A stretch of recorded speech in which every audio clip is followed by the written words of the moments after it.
I grew up, obviously, in the age of the Beatles, and it was very rare to find a Negro girl who was a Beatle maniac. I mean, just Beatle crazy.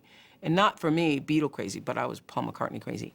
I had the big posters of all the Beatles on my wall. I had Beatle everything. I had Beatle pajamas, I had Beatle combs, I had Beatle brushes, I had Beatle shampoo. I was a Beatle freak. And all of my Beatle cards were about Paul. You know, when we were trading cards about Paul. And I literally used to get up in the morning and Paul's picture was facing my bed. I used to get up in the morning and I'd look at the picture, and instead of praying or facing east, I would look at Paul's picture and would think, I wonder what he's doing right now.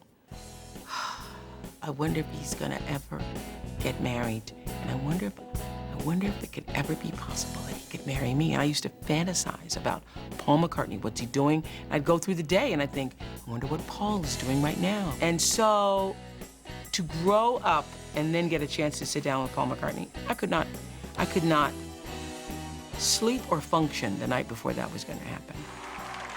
We don't want to waste a second here today. Not 1 second.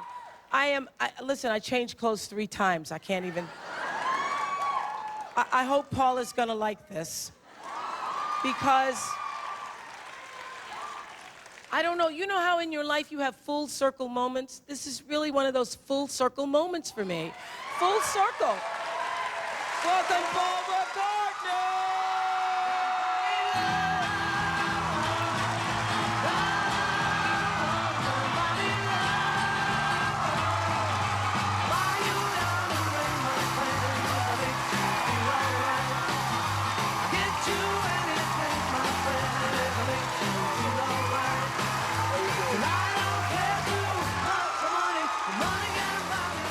And I don't prepare questions before a show. I don't prepare questions because I like to be in the moment and for it to just be what would happen without the camera. And for Paul McCartney, I couldn't think of a starting point. I couldn't think of, because you know, everybody who sits down with somebody you've admired all of your life, what you really want is for, during that conversation, whatever that exchange is going to be, you want the person to turn to you and say, where have you been all of my life? I cannot believe that it's taken this long for the two of us to meet. You must come away with me right now. You must be my friend. You must join me for dinner. Would you like to come to my home?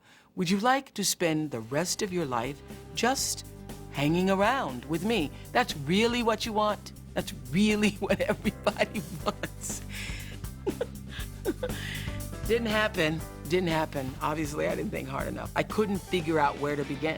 And so I started out by saying, I sat down and I still didn't know. Up until the moment I sat in the chair, I still didn't know. And the people were applauding and I let them applaud a little longer because I'm still like, I don't know what to say.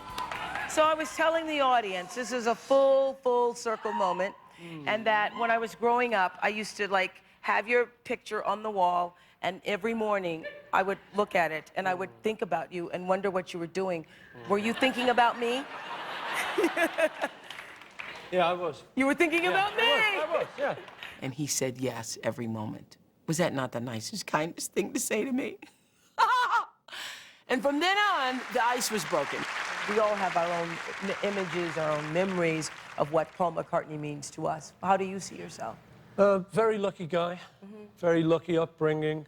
No, you know, it's like someone asked me... You're the most successful songwriter in the history of songwriting. Well...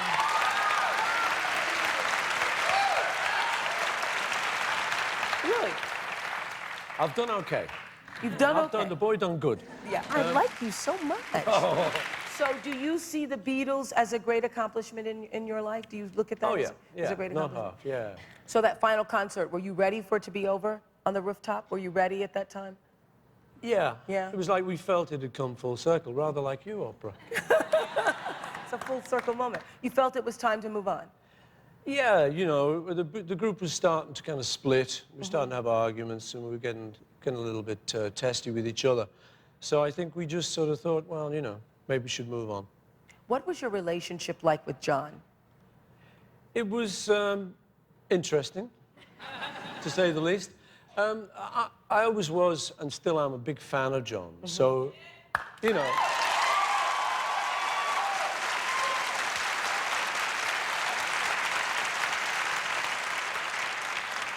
So, you know, it was very special. He was a little bit older than me, so I used to look up to him, naturally, you know. And when you're teenage, that 1 year is a big difference, you know, Right, 1.5 years. So, yeah, we got together when we were both young. We kind of learned the ropes together. We grew up together. We learned songwriting together. We improved together. So I loved him dearly. He was a very beautiful man. And before the end of the show, he ended up dancing with me. I don't remember that happening. I was out of my body, but I look at the tape, and that is me, and the tape, that is me dancing, and that is Paul McCartney. Thank you, Paul McCartney. Thank you. We're done. Yesterday, all my troubles seem so far away. So I guess it happened, but I can't tell you how it happened or when it happened or how I got up or how I managed to move, but I can see that it happened. I got proof on the tape. There's a shadow hanging over me on yesterday, and suddenly